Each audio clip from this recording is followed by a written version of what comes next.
The Book of Judges, chapter 19. Now it came about in those days, when there was no king in Israel, that there was a certain Levite staying in the remote part of the hill country of Ephraim, who took a concubine for himself from Bethlehem in Judah. But his concubine played the harlot against him, and she went away from him to her father's house in Bethlehem in Judah, and was there for a period of 4 months. Then her husband arose and went after her to speak tenderly to her in order to bring her back, taking with him his servant and a pair of donkeys.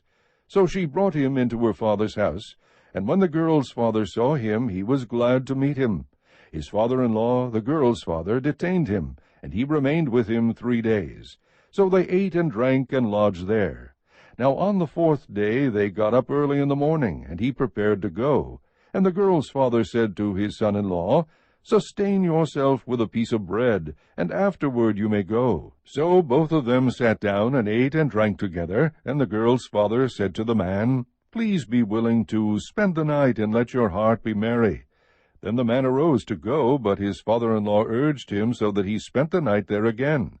On the 5th day he arose to go early in the morning, and the girl's father said, "Please sustain yourself, and wait until afternoon." So both of them ate. When the man arose to go, along with his concubine and servant, his father-in-law, the girl's father, said to him, "Behold now, the day has drawn to a close. Please spend the night. Lo, the day is coming to an end. Spend the night here, that your heart may be merry. Then tomorrow you may arise early for your journey, so that you may go home." But the man was not willing to spend the night, so he arose and departed, and came to a place opposite Jebush, that is, Jerusalem, and there were with him a pair of saddled donkeys. His concubine also was with him. When they were near Jebus, the day was almost gone, and the servant said to his master, "Please come, and let us turn aside into this city of the Jebusites, and spend the night in it." However, his master said to him, "We will not turn aside into the city of foreigners who are not of the sons of Israel, but we will go on as far as Gibeah." He said to his servant, "Come and let us approach one of these places, and we will spend the night in Gibeah or Ramah." So they passed along and went their way, and the sun set on them near Gibeah, which belongs to Benjamin. They turned aside there in order to enter and lodge in Gibeah. When they entered, they sat down in the open square of the city, for no one took them into his house to spend the night. Then, behold, an old man was coming out of the field from his work at evening. Now the man was from the hill country of Ephraim, and he was staying in Gibeah, but the men of the place were Benjamites. And he lifted up his eyes and saw the traveler in the open square of the city, and the old man said, "Where are you going, and where do you come from?" He said to him, "We are passing from Bethlehem in Judah to the remote part of the hill country of Ephraim, for I am from there, and I went to Bethlehem in Judah. But I am now going to my house, and no man will take me into his house. Yet there is both straw and fodder for our donkeys, and also bread and wine for me, your maidservant, and the young man who is with your servants. There is no lack of anything."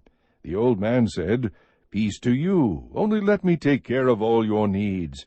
However, do not spend the night in the open square." So he took him into his house, and gave the donkeys fodder, and they washed their feet, and ate and drank. While they were celebrating, behold, the men of the city, certain worthless fellows, surrounded the house, pounding the door. And they spoke to the owner of the house, the old man, saying, "Bring out the man who came into your house, that we may have relations with him." Then the man, the owner of the house, went out to them and said to them, "No, my fellows, please do not act so wickedly. Since this man has come into my house, do not commit this act of folly. Here is my virgin daughter and his concubine. Please let me bring them out, that you may ravish them and do to them whatever you wish, but do not commit such an act of folly against this man." But the men would not listen to him. So the man seized his concubine and brought her out to them, and they raped her and abused her all night until morning. Then let her go at the approach of dawn. As the day began to dawn, the woman came and fell down at the doorway of the man's house where her master was, until full daylight. When her master arose in the morning and opened the doors of the house and went out to go on his way, then behold, his concubine was lying at the doorway of the house, with her hands on the threshold. He said to her, "Get up and let us go."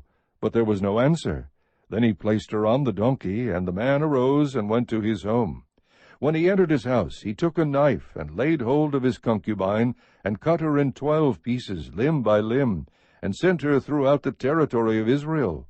All who saw it said, "Nothing like this has ever happened or been seen from the day when the sons of Israel came up from the land of Egypt to this day. Consider it, take counsel, and speak up."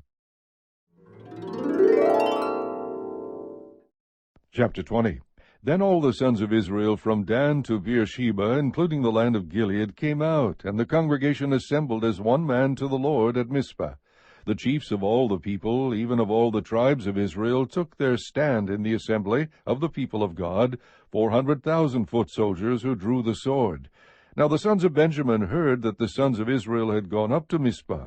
And the sons of Israel said, "Tell us, how did this wickedness take place?" So the Levite, the husband of the woman who was murdered, answered and said, "I came with my concubine to spend the night at Gibeah, which belongs to Benjamin.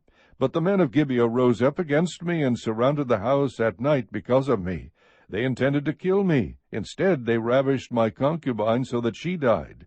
And I took hold of my concubine and cut her in pieces, and sent her throughout the land of Israel's inheritance, for they have committed a lewd and disgraceful act in Israel. Behold, all your sons of Israel, give your advice and counsel here." Then all the people arose as one man, saying, "Not one of us will go to his tent, nor will any of us return to his house. But now this is the thing which we will do to Gibeah. We will go up against it by lot, and we will take 10 men out of 100 throughout the tribes of Israel, and 100 out of 1,000, and 1,000 out of 10,000, to supply food for the people, that when they come to Gibeah of Benjamin, they may punish them for all the disgraceful acts that they have committed in Israel." Thus all the men of Israel were gathered against the city, united as one man. Then the tribes of Israel sent men through the entire tribe of Benjamin, saying, "What is this wickedness that has taken place among you? Now then, deliver up the men, the worthless fellows in Gibeah, that we may put them to death and remove this wickedness from Israel." But the sons of Benjamin would not listen to the voice of their brothers, the sons of Israel. The sons of Benjamin gathered from the cities to Gibeah to go out to battle against the sons of Israel. From the cities on that day the sons of Benjamin were numbered 26,000 men who draw the sword, besides the inhabitants of Gibeah, who were numbered 700 choice men. Out of all these people 700 choice men were left-handed. Each one could sling a stone at a hair and not miss. Then the men of Israel, besides Benjamin, were numbered 400,000 men who draw the sword. All these were men of war. Now the sons of Israel arose, went up to Bethel, and inquired of God, and said, "Who shall go up first for us to battle against the sons of Benjamin?" Then the Lord said, "Judah shall go up first." So the sons of Israel arose in the morning and camped against Gibeah. The men of Israel went out to battle against Benjamin, and the men of Israel arrayed for battle against them at Gibeah. Then the sons of Benjamin came out of Gibeah, and fell to the ground on that day 22,000 men of Israel. But the people, the men of Israel, encouraged themselves, and arrayed for battle again in the place where they had arrayed themselves the first day. The sons of Israel went up and wept before the Lord until evening, and inquired of the Lord, saying, "Shall we again draw near for battle against the sons of my brother Benjamin?" And the Lord said, "Go up against him." Then the sons of Israel came against the sons of Benjamin the second day. Benjamin went out against them from Gibeah the second day, and fell to the ground again 18,000 men of the sons of Israel. All these drew the sword. Then all the sons of Israel and all the people went up and came to Bethel and wept. Thus they remained there before the Lord, and fasted that day until evening. And they offered burnt offerings and peace offerings before the Lord. The sons of Israel inquired of the Lord, for the ark of the covenant of God was there in those days, and Phinehas the son of Eleazar, Aaron's son, stood before it to minister in those days, saying, "Shall I yet again go out to battle against the sons of my brother Benjamin, or shall I cease?" And the Lord said, "Go up, for tomorrow I will deliver them into your hand." So Israel set men in ambush around Gibeah. The sons of Israel went up against the sons of Benjamin on the third day, and arrayed themselves against Gibeah as at other times. The The sons of Benjamin went out against the people, and were drawn away from the city. And they began to strike and kill some of the people, as at other times, on the highways, one of which goes up to Bethel, and the other to Gibeah, and in the field about 30 men of Israel. The sons of Benjamin said, They are struck down before us as at the first. But the sons of Israel said, Let us flee, that we may draw them away from the city to the highways. Then all the men of Israel arose from their place, and arrayed themselves at Baal Tamar. And the men of Israel in ambush broke out of their place, even out of Maareh-Gibeah. When 10,000 choice men from all Israel came against Gibeah, the battle became fierce. But Benjamin did not know that disaster was close to them. And the Lord struck Benjamin before Israel, so that the sons of Israel destroyed 25,100 men of Benjamin that day, all who draw the sword. So the sons of Benjamin saw that they were defeated. When the men of Israel gave ground to Benjamin, because they relied on the men in ambush whom they had set against Gibeah, the men in ambush hurried and rushed against Gibeah. The men in ambush also deployed and struck all the city with the edge of the sword. Now the appointed sign between the men of Israel and the men in ambush was that they would make a great cloud of smoke rise from the city. Then the men of Israel turned in the battle, and Benjamin began to strike and kill about 30 men of Israel, for they said, Surely they are defeated before us, as in the first battle. But when the cloud began to rise from the city in a column of smoke, Benjamin looked behind them, and behold, the whole city was going up in smoke to heaven. Then the men of Israel turned, and the men of Benjamin were terrified, for they saw that disaster was close to them. Therefore they turned their backs before the men of Israel toward the direction of the wilderness. But the battle overtook them, while those who came out of the cities destroyed them in the midst of them. They surrounded Benjamin, pursued them without rest, and trod them down opposite Gibeah toward the east. Thus 18,000 men of Benjamin fell. All these were valiant warriors. The rest turned and fled toward the wilderness to the rock of Rimmon. But they caught 5,000 of them on the highways, and overtook them at Gidom, and killed 2,000 of them. So all of Benjamin who fell that day were 25,000 men who draw the sword. All these were valiant warriors. But 600 men turned and fled toward the wilderness to the rock of Rimmon, and they remained at the rock of Rimmon 4 months. The men of Israel then turned back against the sons of Benjamin, and struck them with the edge of the sword, both the entire city with the cattle, and all that they found. They also set on fire all the cities which they found. Chapter 21. Now the men of Israel had sworn in Mizpah, saying, None of us shall give his daughter to Benjamin in marriage. So the people came to Bethel, and sat there before God until evening, and lifted up their voices, and wept bitterly. They said, Why, O Lord God of Israel, has this come about in Israel, so that one tribe should be missing today in Israel? It came about the next day that the people arose early, and built an altar there, and offered burnt offerings and peace offerings. Then the sons of Israel said, Who is there among all the tribes of Israel who did not come up in the assembly to the Lord? For they had taken a great oath concerning him who did not come up to the Lord at Mizpah, saying, He shall surely be put to death. And the sons of Israel were sorry for their brother Benjamin, and said, One tribe is cut off from Israel today. What shall we do for wives for those who are left, since we have sworn by the Lord not to give them any of our daughters in marriage? And they said, What one is there of the tribes of Israel who did not come up to the Lord at Mizpah? And behold, no one had come to the camp from Jabesh-Gilead to the assembly. For when the people were numbered, behold, not one of the inhabitants of Jabesh-Gilead was there. And the congregation sent 12,000 of the valiant warriors there, and commanded them, saying, Go and strike the inhabitants of Jabesh-Gilead with the edge of the sword, with the women and the little ones.